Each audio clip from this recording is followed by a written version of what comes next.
ന്യൂസിലൻഡിലെ ഓക്കലൻഡിൽ നിന്ന് 3.5 മണിക്കൂർ യാത്ര ചെയ്ത് കഴിയുമ്പോൾ എത്തുന്ന സ്ഥലമാണ് പൈഹിയ ബീച്ച്.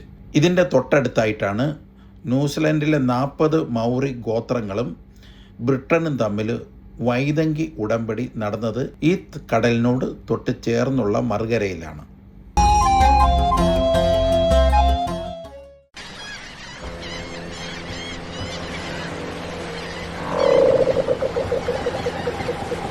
മൗറികൾ താമസിച്ചുകൊണ്ടിരുന്ന തീരദേശമായിരുന്നു ഈ പൈഹിക എന്ന് പറയുന്ന ഈ സ്ഥലം. ഇന്ന് ഇതിനെ പൈഹിക ബീച്ച് എന്നാണ് അറിയപ്പെടുന്നത്. ന്യൂസിലാൻഡിലെ ആദ്യത്തെ ആദിവാസി ഗോത്രമാണ് മൗറികൾ എന്ന് പറയുന്നത്. ഇവർ കൂടുതലും മത്സ്യബന്ധനങ്ങൾക്കായി തീരദേശ ഗ്രാമങ്ങൾ ഇവർ പിടിച്ചടക്കുകയും അവിടെ ഒരുമിച്ച് താമസിക്കുകയും ചെയ്യുക എന്നതാണ് മൗറികളുടെ രീതി.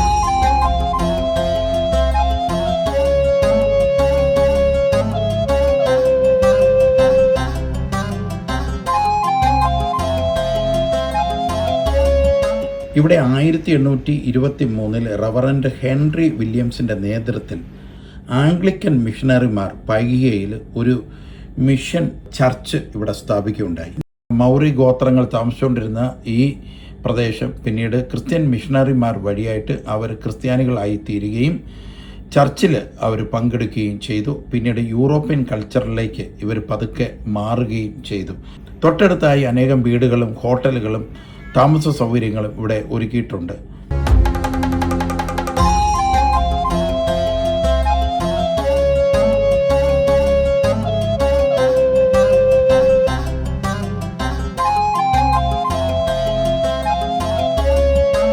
ന്യൂസിലൻഡ് രാജ്യത്തിൻ്റെ ചരിത്രപ്രധാനമായ ആദ്യത്തെ കപ്പൽ നിർമ്മിക്കുകയും ഇവിടെ നിന്നാണ് ആദ്യത്തെ കപ്പലിൻ്റെ യാത്ര തുടങ്ങുകയും ചെയ്തത്. 1826 ഇവിടെ നിന്ന് ആദ്യത്തെ കപ്പൽ പോയത്.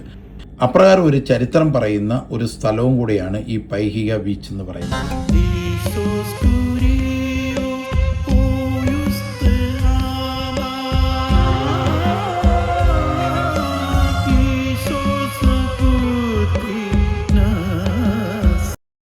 റൊട്ടോർവ കോടതി മന്ദിരത്തിൻ്റെ പുറം ഭാഗമാണ് ഇപ്പോൾ നമ്മൾ കാണുന്നത്. റൊട്ടോർവയിലെ ഒരു 5 സ്റ്റാർ ഹോട്ടലാണ്. ഇതിൻ്റെ പേര് പുൽമാൻ റൊട്ടോർവ എന്നാണ്. നോക്കുമ്പോൾ ഇതൊരു കത്തോലിക്ക ദേവാലയമാണെന്ന് തോന്നുമെങ്കിലും സ്ട്രീറ്റിൻ്റെ മൂലയിൽ സ്ഥിതി ചെയ്യുന്ന ചരിത്ര പ്രസിദ്ധമായ ഐസൈറ്റ് വിസിറ്റർ ഇൻഫർമേഷൻ സെൻ്ററാണിത്. നഗരത്തിൽ വരുന്ന ടൂറിസ്റ്റുകൾക്ക് ജിയോ തെർമൽ ആകർഷണങ്ങളെക്കുറിച്ചുള്ള അറിവിനായിട്ടും ഈ ഓഫീസ് ഉപയോഗിക്കാറുണ്ട്.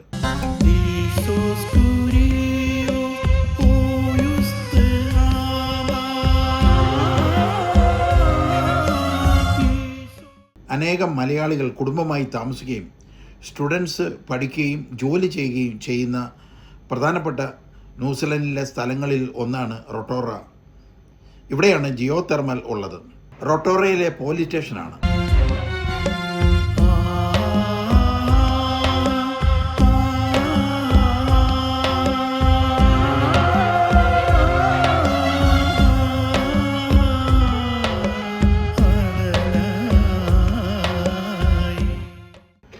മുനിസിപ്പാലിറ്റി പഞ്ചായത്ത് എന്ന് പറയുന്നത് പോലെ ന്യൂസിലൻഡിൽ കൗൺസിലാണ് വീട് എങ്ങനെ വെക്കണം, എല്ലാ കാര്യങ്ങളും തീരുമാനമെടുക്കുന്നത് കൗൺസിലാണ്. എന്ന കെട്ടിടമാണ് റൊട്ടോറയിലെ കൗൺസിൽ. ഈ കൗൺസിലിൻ്റെ തീരുമാനമനുസരിച്ചിട്ടാണ് റൊട്ടോയിലെ ജനങ്ങൾ വീട് മേടിക്കുന്നതിൻ്റെ റേറ്റ്, അതിൻ്റെ ടാക്സ്, സകലതും കൗൺസിലാണ് തീരുമാനമെടുക്കുന്നത്.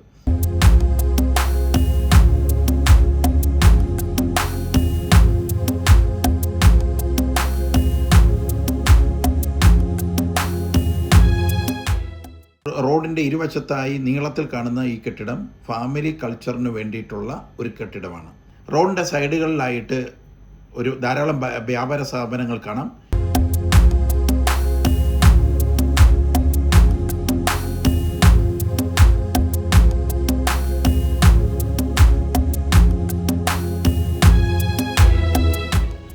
മൗറികളിൽ ധാരാളം ഗോത്രങ്ങളുണ്ട്.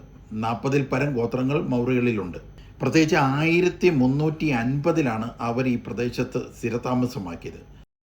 അതിൽ അരാവ ഗോത്രമാണ് റൊട്ടോർവ അവരുടെ സ്ഥിര കേന്ദ്രഭൂമിയാക്കി മാറ്റിയത്. റൊട്ടോറയിലാണ് ന്യൂസിലൻഡിൽ ആദ്യമായി 2 ഭാഷകൾ അംഗീകരിച്ചത്.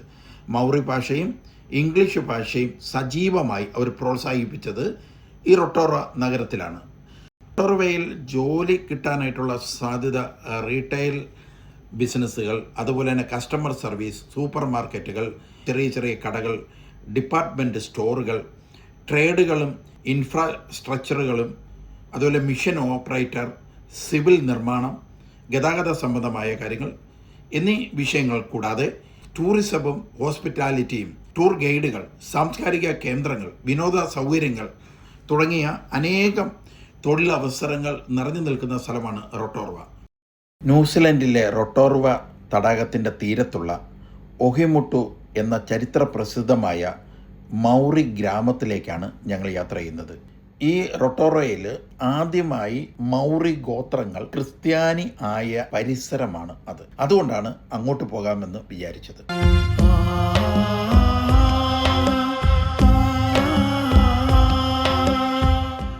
സെൻറ്റ് ഫെയ്ത്തസ് ആംഗ്ലിക്കൻ പള്ളിയുടെ ചുറ്റും ചൂടുള്ള നീരുറവയും നീരാവികളും കൊണ്ട് നിറഞ്ഞു നിൽക്കുകയാണ്.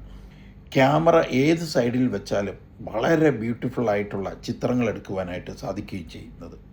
1914 ഈ പള്ളി നിർമ്മിച്ചത്.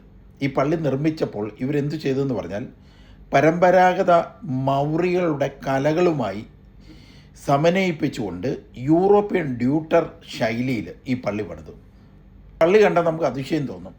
കാരണം മൗറികളുടെ അന്നത്തെ ആരാധന രീതിയിലുള്ള പല കലാപരമായ കാര്യങ്ങളും ഈ പള്ളിക്കകത്തുണ്ട്.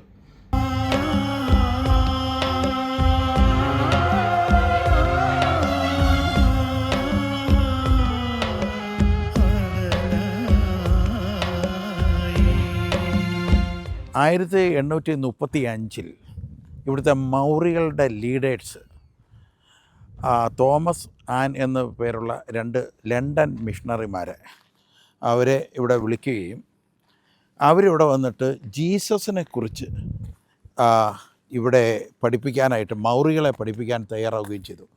അന്ന് ഇവിടെ ഉണ്ടായിരുന്ന മൗറികൾ താമസിച്ചത് ആ കാണുന്ന മലയിലാണ്. മൗറികളെല്ലാം അവിടെ വീട് വെച്ചാണ്, ആ മലമുകളിൽ വീട് വെച്ചാണ് താമസിച്ചുകൊണ്ടിരുന്നത്. അന്നത്തെ ഇവരുടെ ഒരു ചരിത്ര രീതി അതാണ്. ജലത്തിൻ്റെ തൊട്ടരുവിലായിട്ട് വീട് വെച്ച്, കാരണം ഇവർ ഈ ഫിഷിങ്ങുമായിട്ടൊക്കെയാണ് അന്നത്തെ കാലത്ത് ജീവിച്ചിരുന്നത്. അപ്പോൾ ഇവരെ വിദ്യാഭ്യാസം നൽകുക, ഇവർക്ക് എഴുത്തും വായനയും നൽകുക, അതേപോലെ തന്നെ ഇവരെ നല്ലൊരു സംസ്കാരത്തിൽ സമ്പന്നമാക്കിയെടുക്കുക എന്ന ഉദ്ദേശത്തോടു കൂടിയാണ് ലീഡേഴ്സ് ഇവിടെ വിളിച്ചത്. അങ്ങനെ മിഷണറീസ് ഇവിടെ വന്ന് അവരെ പഠിപ്പിക്കുകയും അതോടൊപ്പം തന്നെ അവരെ ബൈബിൾ പഠിപ്പിക്കുകയും യേശു ക്രിസ്തുവിനെ കുറിച്ച് പഠിപ്പിക്കുകയും ചെയ്തു. അങ്ങനെ ഈ റൊട്ടോറയിൽ, ന്യൂസിലൻഡ് റൊട്ടോറ എന്ന് പറയുന്ന സ്ഥലത്ത് ആദ്യമായിട്ട് ക്രിസ്ത്യാനികൾ രൂപപ്പെട്ട സ്ഥലമാണ് ആ മലയും ഈ കാണുന്ന പള്ളി പരിസരവും. ഇവിടുത്തെ കല്ലറുകളെ നിങ്ങൾ നോക്ക്, ഒരു പ്രത്യേക രീതിയിൽ പണിതിരിക്കുന്നു. എന്താ കാരണം? ഇവിടുത്തെ ഭൂമി കുഴിക്കാൻ പറ്റത്തില്ല. കുഴിച്ചു കഴിഞ്ഞാൽ ചൂട് വെള്ളമാണ്, പൊള്ളുന്ന വെള്ളം വരും. 6 അടി മണ്ണ് കുഴിച്ച് ശവം വെച്ച് അടക്കുന്ന രീതി ഇവിടെ നടക്കത്തില്ല. അല്പം കുഴിച്ചാൽ പോലും പൊള്ളുന്ന ചൂട് ഉറവ വരും. ഈ വിഗ്രഹം ഒഹിമുട്ടു മൗറികളുടെ ഒരു രൂപമാണ്. ഒഹിമുട്ടു മൗറികൾ ആദ്യകാലത്തിൽ ഇപ്രകാരമായിരുന്നു അവർ ആയിരുന്നത്. ശവക്കല്ലറയുടെ തൊട്ട അരുവിലായിട്ട് ചൂടുവെള്ളം, നല്ല പൊള്ളുന്ന ചൂടുവെള്ളത്തിൻ്റെ ഒരു ഉറവ തന്നെ, ഒരു അരുവി തന്നെ നമുക്ക് കാണാൻ സാധിക്കും. അവിടെ നിന്ന് ഭയങ്കര നീരാവി പൊങ്ങി വരുന്നതും നമുക്ക് കാണാൻ സാധിക്കും.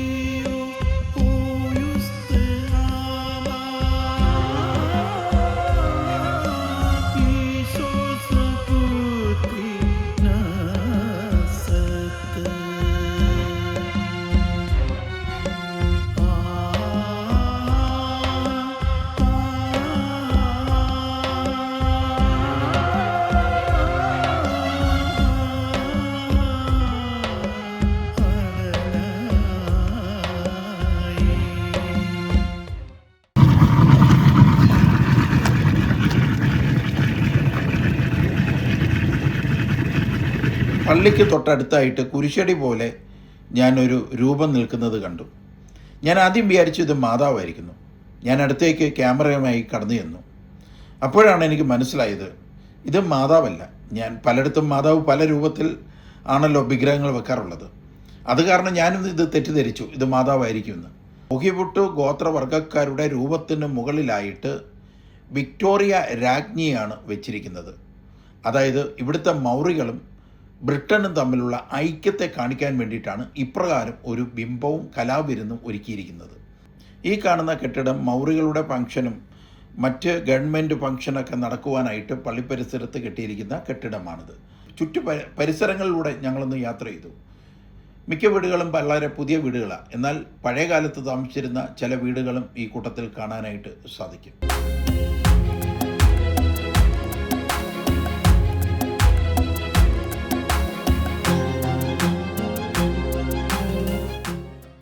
പള്ളിയുടെ മുറ്റത്തായിട്ട് കാണുന്ന വള്ളം, ഇത് ആദിമകാലത്ത് ഒഹിമുട്ട് മൗറികൾ ഉപയോഗിച്ചിരുന്ന വള്ളങ്ങളായിരുന്നു.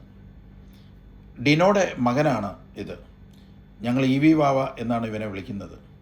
ഇവനിവിടെ വന്നിട്ട് എല്ലാ കാര്യങ്ങളും എനിക്ക് പറഞ്ഞു തരികയാണ്. ഈ വള്ളം എന്താണ്, ഇവിടുത്തെ തീരം എന്താണ്, ഇത് റൊട്ടോറ തടാകത്തിൻ്റെ അടുത്താണ് ഈ പള്ളി നിൽക്കുന്നത് എന്നൊക്കെ അവൻ്റെ ഭാഷയിൽ പറഞ്ഞു തരികയാണ്.